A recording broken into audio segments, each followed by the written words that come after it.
सन 2015 की बात है। अप्सरा ब्यूटी पार्लर 6 महीने पहले ही खुला था, लेकिन इसकी गिनती दिल्ली के सबसे मशहूर मेकओवर पार्लर में होनी शुरू हो गई थी। पार्लर की मालकिन श्वेता तिवारी को लोग मेकओवर का भगवान मानने लगे थे। धीरे से पार्लर का दरवाजा खुला। श्वेता ने देखा कि एक सांवली लड़की, जिसके चेहरे पर काफी पिंपल्स हैं, अंदर आ रही है। वेलकम डियर, क्या नाम है आपका? मेरा नाम निशा है। तुम्हारी स्किन का तो बहुत बुरा हाल है, लेकिन तुम अब फिक्र मत करना। मैं तुमको इतना खूबसूरत बना दूंगी कि जितने लड़कों ने भी आज तक रिजेक्ट किया होगा, वो सारे तुम्हारे कदमों में होंगे। इसीलिए तो मैं आपके पास आई हूँ। पैसे चाहे जितने लगे, मैं आपको ज्यादा ही दूंगी, लेकिन प्लीज मुझे इस बदसूरती से निजात दिला दीजिए। हो जाएगा, सब हो जाएगा। बस 1 महीने का ट्रीटमेंट है।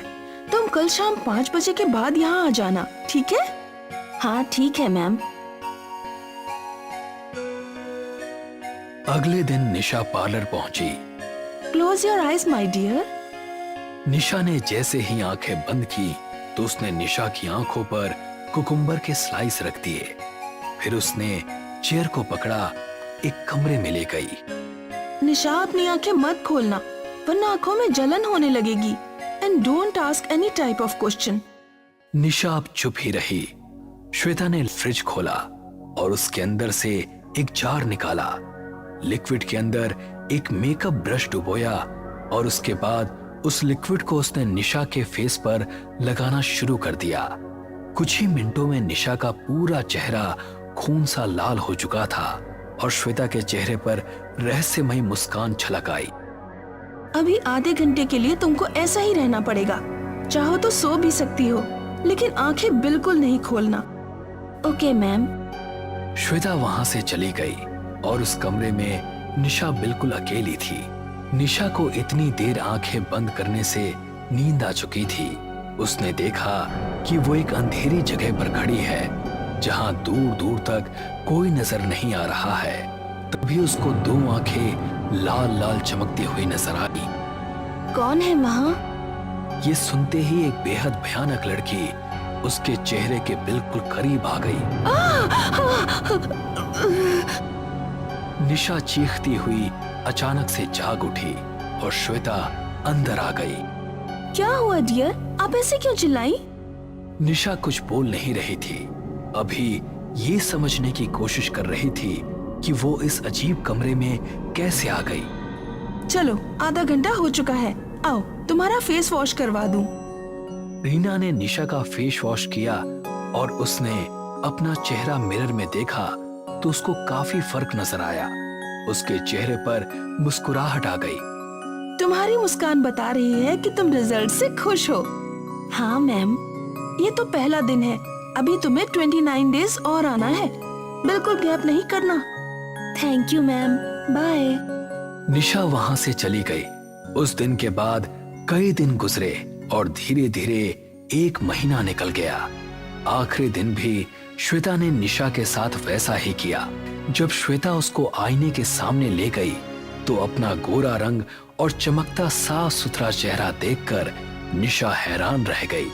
उसकी खुशी का ठिकाना नहीं था। वाकई में मुझे तो आइडिया भी नहीं था कि मैं इतनी खूबसूरत हो सकती हूँ।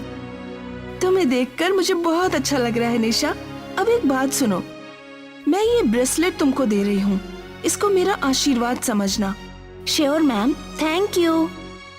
जब वो घर पहुंची तो उसके मम्मी पापा भी उसे देखकर बहुत खुश हुए। फिर क्या था, इश्मित नाम का एक लड़का उसे देखने घर आया और देखते ही उसका दीवाना हो गया। उसके बाद निशा की शादी हुई और वो अपने ससुराल आ गई। निशा, मेरा इस दुनिया में मेरी बहन मोहिनी के अलावा और कोई नहीं है। तुम उसे अपनी बेस्ट फ्रेंड समझना। हाँ इश्मित, अब यही मेरा परिवार है। तभी उसकी नजर आईने पर पड़ी तो उसे वही लड़की उसके पीछे खड़ी नजर आई जिसे उसने सपने में देखा था। क्या हुआ बेबी? कुछ नहीं। निशा को अब हर जगह वो लड़की नजर आ रही थी। उसे हमेशा ऐसा लगता था कि हर वक्त कोई ना कोई उसके साथ है। उसे समझ नहीं आ रहा था कि उसके साथ ये क्या हो रहा है। वो किसी भी तरह से इन सब से अपना ध्यान हटाना चाहती थी।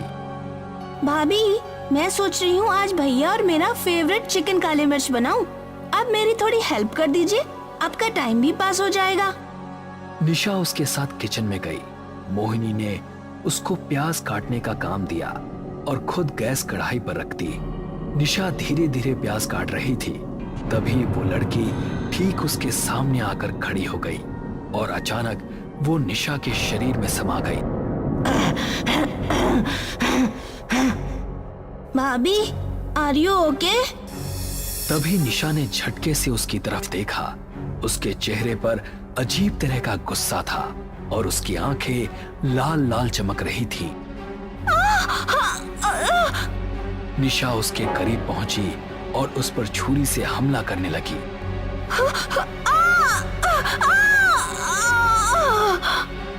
एक कट उसके हाथ पर लगा और दूसरा उसके कंधे पर। मोहिनी अपने हाथ को पकड़े हुए वहां से भाग निकली।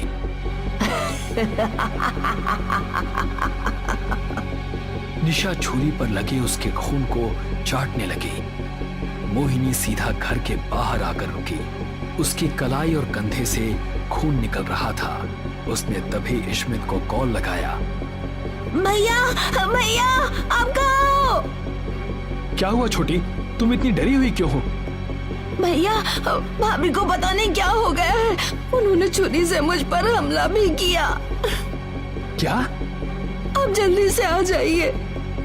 इश्मित उसी टाइम ऑफिस से निकल गया। वो घर पहुंचा तो देखा कि मोहिनी बाहर खड़ी थी। उसने मोहिनी को पीछे रहने के लिए कहा और घर के अंदर चला गया। निशा अब किचन से निकल चुकी थी।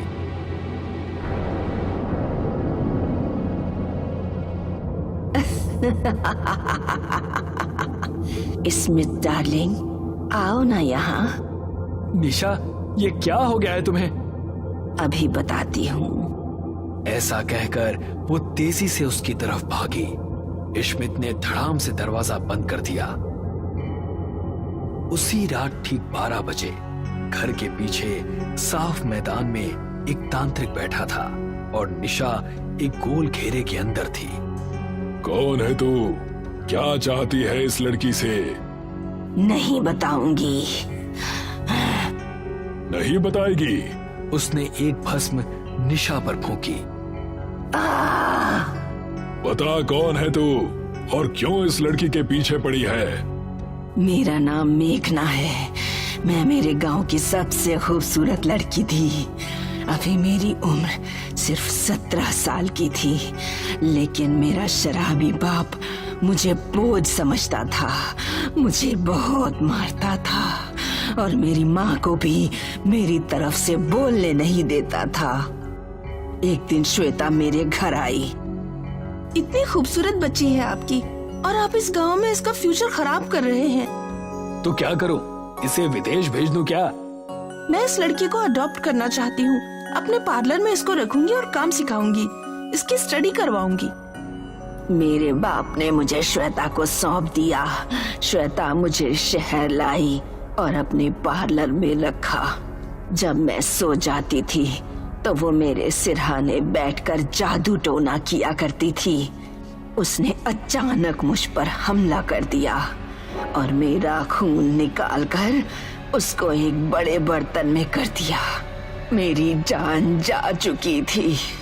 वो हर बदसूरत लड़की के चेहरे पर मंत्रों का जाप करते हुए मेरे खून का लेप लगाती। उसने मेरे खून में ऐसी भस्म मिला रखी है जिससे कि वो कभी नहीं जमता।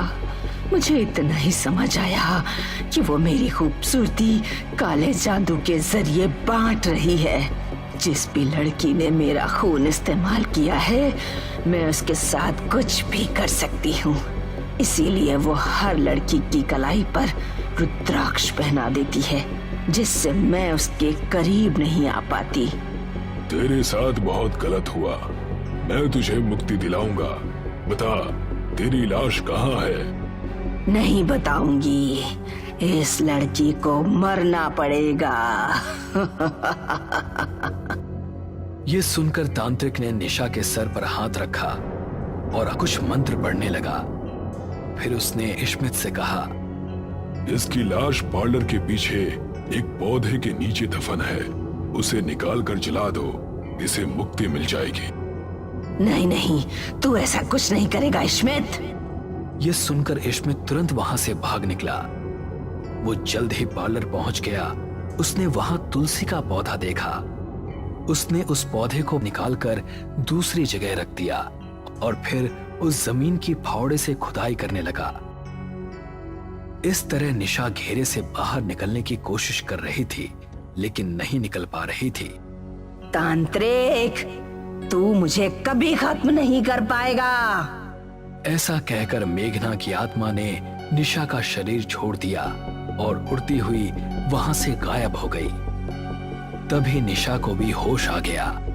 आप कौन है बाबा, और मैं यहाँ क्या कर रही हूँ? अब तांत्रिक ने निशा को सब कुछ बता डाला और कहा, वो इश्मित को रोकने के लिए कुछ भी कर सकती है, उसकी जान को खतरा है। नहीं, मैं इश्मित को कुछ नहीं होने दूंगी।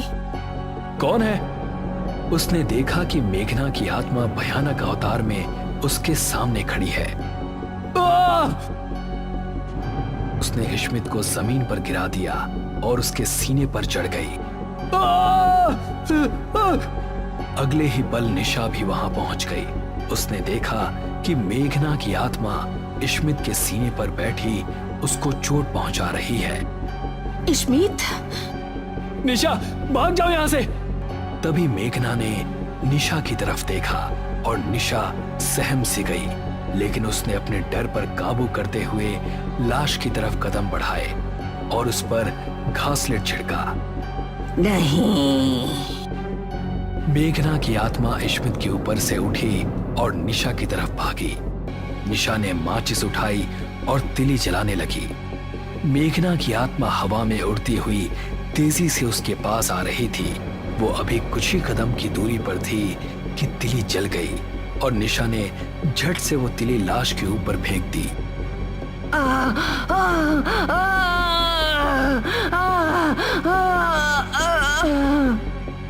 ऐसा करते ही मेघना का अस्तित्व खत्म होने लगा। एक ही मिनट के अंदर मेघना की आत्मा धुआं बनकर हवा में गायब हो गई। शांतिपुर नाम के एक कस्बे में मीरा नाम की एक लड़की रहती थी। मीरा का आधा चेहरा जला हुआ था, इसलिए वो हमेशा आधे चेहरे को छुपाकर घर से बाहर निकलती थी। अरे वो देख, अधजली मीरा मंदिर जा रही है अपने राधे श्याम की पूजा करने। इसका पूरा चेहरा कभी ना कभी तो मैं देख कर ही रहूंगा। ये शबाना ब्यूटी पार्लर जाती है। शबाना ब्यूटी पार्लर वालों से पता करना पड़ेगा कि इसका चेहरा कैसा है। राहुल और प्रदीप धनी व्यापारियों के बेटे थे।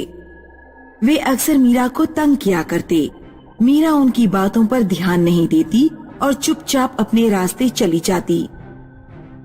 माँ, मैं कॉलेज जा रही हूँ। शाम को 3 से 6 शिफ्ट में मेरा एग्जाम है। बेटा छतरी लेके जा, बहुत बादल है। छतरी का काम नहीं है माँ, छतरी कहाँ लिए घूमूंगी। मीरा उस शाम जब एग्जाम देने के बाद कॉलेज से बाहर निकली तो जोरदार बारिश होने लगी।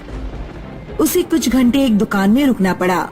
रात में जब बारिश रुकी तो मीरा अपने घर की तरफ बढ़ी। सड़कों पर पानी भरा हुआ था, इसलिए सड़कें सुनसान थीं। अचानक मीरा को किसी ने छोटा सा पत्थर फेंक कर मारा। कौन है वहाँ? मीरा तेजी से आगे बढ़ने लगी। तभी अचानक राहुल और प्रदीप उसके सामने आ गए। आज हम तेरा पूरा चेहरा देखेंगे। उधर मीरा की माँ मीरा का इंतजार कर रही थी। मीरा कई घंटे बाद घर लौटी। उसका चेहरा बिल्कुल उतरा हुआ था। क्या हुआ बेटी, इतनी देर कैसे हो गई? मीरा कुछ नहीं बोली और चुपचाप अपने कमरे में चली गई। उधर राहुल और प्रदीप देर रात अपने घर पर शराब पी रहे थे। ऐसा भयानक चेहरा मैंने कभी नहीं देखा, भविष्य में भी नहीं देखेगा। तभी अचानक किसी ने दरवाजा खटखटाया। अब इतनी रात में कौन आ गया? राहुल दरवाजा खोलता है, लेकिन दरवाजे पर कोई नहीं था। वो दरवाजा बंद करके दोबारा सोफे पर बैठ जाता है। लगता है कोई बच्चा होगा। तभी कोई फिर दरवाजा खटखटाता है। इस बार मैं जाता हूँ। प्रदीप दरवाजा खोलने गया। दरवाजे पर मुंह ढाके और हाथ में मशाल लिए एक भयानक चुड़ैल खड़ी थी। चुड़ैल ने अपने भयानक पंजों से प्रदीप का गला पकड़ लिया और मशाल से उसका मुंह जलाने लगी। राहुल दरवाजे पर पहुंचा तो उसने देखा कि प्रदीप का चेहरा जल रहा है और आसपास कोई नहीं है। कौन था? किसने तेरे आग लगाई? पता नहीं, शायद कोई चुड़ैल थी। अब जल्दी से मुझे हॉस्पिटल लेकर चल, मेरा चेहरा जला जा रहा है। राहुल कार निकालता है और प्रदीप को हॉस्पिटल लेकर जाता है। राहुल ने देखा कि सड़क पर कोई औरत लेटी हुई है। अरे कौन लेटा है? उठ जाओ, मुझे अपने दोस्त को हॉस्पिटल लेकर जाना है, देर हो रही है। लेटी हुई औरत पर कोई असर नहीं होता। राहुल गाड़ी से उतरता है और औरत के पास जाता है। तभी रोड के दोनों तरफ से 4 भूतनियां आती हैं। चारों भूतनियां औरत की साड़ी में आग लगा देती हैं। औरत राहुल के पीछे भागती है। अरे मेरे पीछे क्यों पड़ी हो? मुझे छोड़कर कहाँ जा रहा है राहुल? राहुल भागता हुआ जाता है और एक पेड़ के पीछे छुप जाता है। तभी ऊपर से अचानक एक भयानक चेहरा उसके सामने लटकता है। भूतनी राहुल के बाल पकड़ती है और उसका चेहरा जला देती है। अरे मर गया रे, मर गया। राहुल कार की तरफ भागता है और तेजी से कार ड्राइव करते हुए चला जाता है। अगले दिन प्रदीप के पिता हॉस्पिटल में पहुंचते हैं। तुम दोनों के चेहरे को किसने जलाया? मैं कुछ पूछ रहा हूँ, मुंह में जबान नहीं है क्या? किसने किया तुम्हारा यह हाल? कुछ समझ में नहीं आ रहा है पापा। हमने कल मीरा का चेहरा देखने की कोशिश की थी, उसके बाद से न जाने कौन हमारे पीछे पड़ गया है। प्रदीप के पिता मीरा के घर पहुंचते हैं। तुम्हारी बेटी ने मेरे बेटे और उसके दोस्त का चेहरा जलाया है। मैंने ऐसा कुछ नहीं किया। उस रात जब मैं कॉलेज से लौट रही थी तो राहुल और प्रदीप ने जबरदस्ती मेरा चेहरा देखने की कोशिश की। वे मेरा दुपट्टा छीनने लगे। तभी मैंने खुद ही अपने चेहरे से दुपट्टा हटा दिया और उन्हें अपना चेहरा दिखा दिया। मैं जैसी हूँ वैसी हूँ, मुझे खुद को लेकर कोई अफसोस नहीं। अगर तुमने ये नहीं किया तो फिर उनके चेहरे किसने जलाए? मैं नहीं जानती। प्रदीप के पिता एक तांत्रिक को बुलाते हैं और उन्हें राहुल और प्रदीप के पास लेकर जाते हैं। कोई आत्मा इन दोनों का पीछा कर रही है, सावधान रहना होगा। राहुल और दीपक की हॉस्पिटल से छुट्टी हो जाती है और वे दोनों अपने अपने घर चले जाते हैं। प्रदीप घर जाते ही सो गया। रात के 2 बजे उसकी आंख खुली। उसके बिस्तर के चारों ओर 4 चुड़ैल हाथ में मशाल लिए और मुंह ढाके खड़ी थीं। चुड़ैलों ने प्रदीप के बिस्तर पर आग लगा दी। मुझे मत मारो, मुझे मत मारो। प्रदीप बिस्तर से कूदा और खिड़की से कूदकर सीधे राहुल के घर की ओर भागा। राहुल उसे सड़क पर ही मिल गया। क्या तुम्हारे बिस्तर पर भी किसी ने आग लगा दी? हाँ। दोनों भागते हुए शबाना ब्यूटी पार्लर पहुंच गए। ब्यूटी पार्लर अभी भी खुला हुआ था। क्या कोई है? हमारी मदद करो। हेलो, क्या कोई है? यहाँ पर कोई है?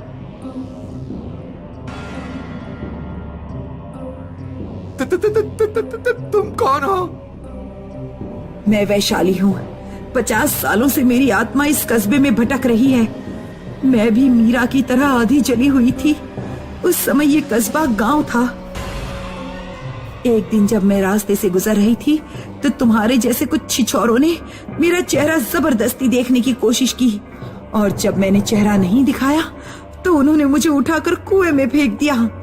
मुझे तैरना नहीं आता था और मैं डूबकर मर गई। भूतनी ब्यूटी पार्लर का दरवाजा बाहर से बंद कर देती है और ब्यूटी पार्लर में आग लगा देती है। राहुल और प्रदीप अंदर चिल्लाते रह जाते हैं, बचाओ, बचाओ।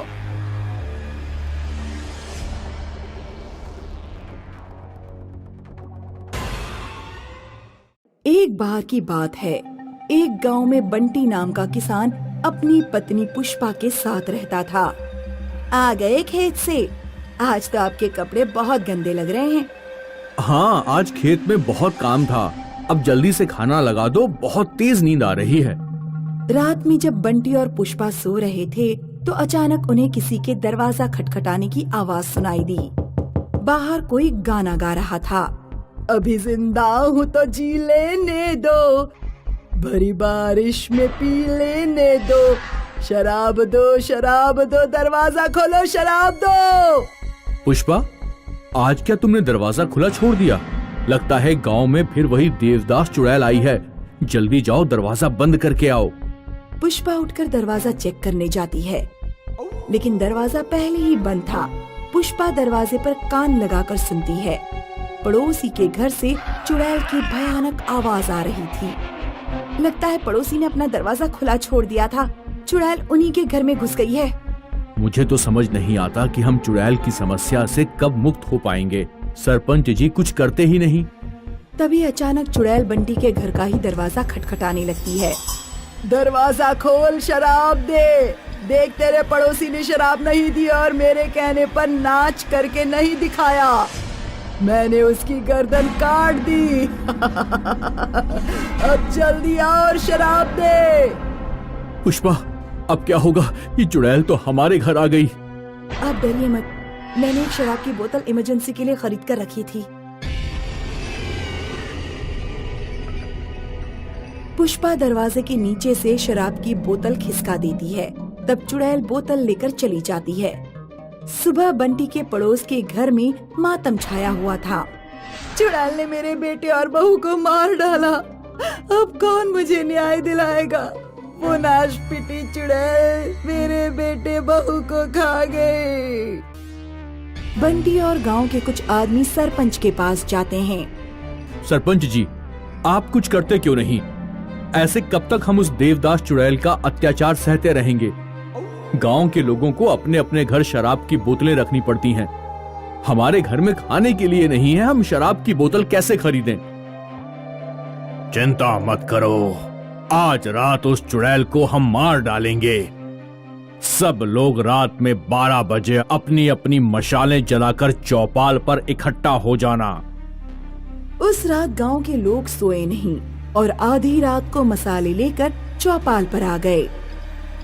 जय हनुमान ज्ञान गुण सागर, जय हनुमान ज्ञान गुण सागर, मेरी रक्षा करना।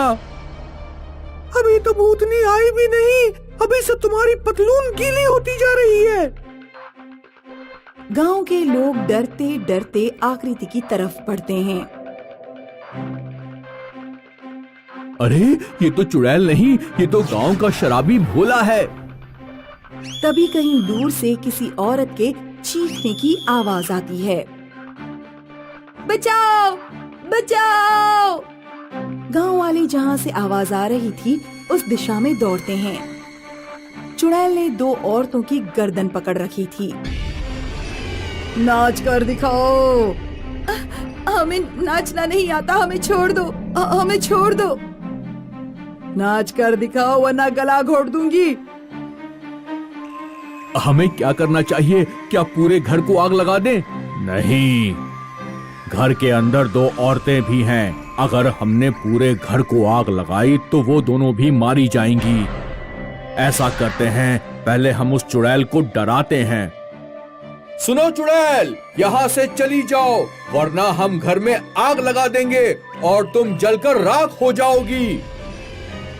लगा दो आग। मेरी जिंदगी में तो 40 साल पहले ही आग लग चुकी है।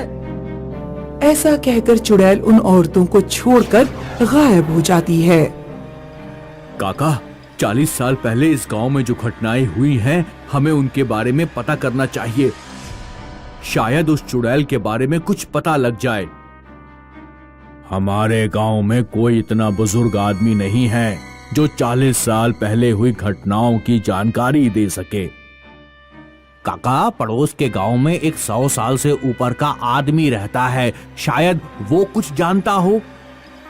बंटी और सरपंच उस बुजुर्ग आदमी से मिलने जाते हैं। वो बुजुर्ग आदमी को देवदास चुड़ैल के बारे में सारी बात बताते हैं। देवदास चुड़ैल, हाँ मुझे याद आया। 40 साल पहले की बात है। गांव में श्यामदास नाम का एक बहुत अमीर जमींदार रहता था। उसकी बेटी एक नीची जाति के लड़के से प्यार करती थी।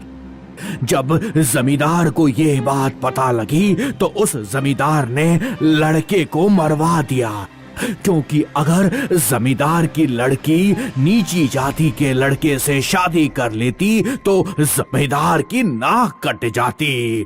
लड़के के मरने के बाद वो लड़की शराबी बन गई, गली गली भटकने लगी और फिर कहीं गायब हो गई। किसी को नहीं पता वो कहाँ गई। जमींदार भी गांव छोड़कर चला गया। मुझे लगता है ये उसी लड़की की आत्मा है जो चुड़ैल बनकर तुम लोगों को परेशान कर रही है। वो चुड़ैल प्रेम की भूखी है, उससे प्यार से बात करो। काका, आज रात मैं अकेले ही चुड़ैल से बात करूंगा। हालांकि मुझे डर लग रहा है, लेकिन फिर भी मैं ये काम करूंगा। बंटी उस रात अकेला ही चौपाल पर बैठा रहा। फिर चुड़ैल उसके पास आई। मैं तुमसे नहीं डरता। मुझे तुम्हारे बारे में सब कुछ पता लग गया है। तुम्हारे साथ जो कुछ भी हुआ उसका मुझे बहुत अफसोस है, लेकिन उसके लिए हम गांव वालों को परेशान मत करो। गांव में कोई भी लड़का या लड़की किसी से भी प्रेम करेगा तो हम उनकी शादी कराएंगे। हम अपने गांव में जाति भेद भी नहीं रहने देंगे। अगर दो लोग आपस में प्रेम करते होंगे तो उनकी जाति देखे बिना उनकी शादी कराई जाएगी। काश 40 साल पहले भी लोग इतने ही समझदार होते तो मुझे चुड़ैल बनकर इस तरफ भटकना नहीं पड़ता। तुम एक अच्छे इंसान लगते हो। मैं तुम पर भरोसा करके इस गांव से जा रही हूँ। ध्यान रखना, जैसी मेरी हालत हुई है वैसी किसी और की ना हो। ऐसा कहकर चुड़ैल गांव से हमेशा के लिए गायब हो जाती है।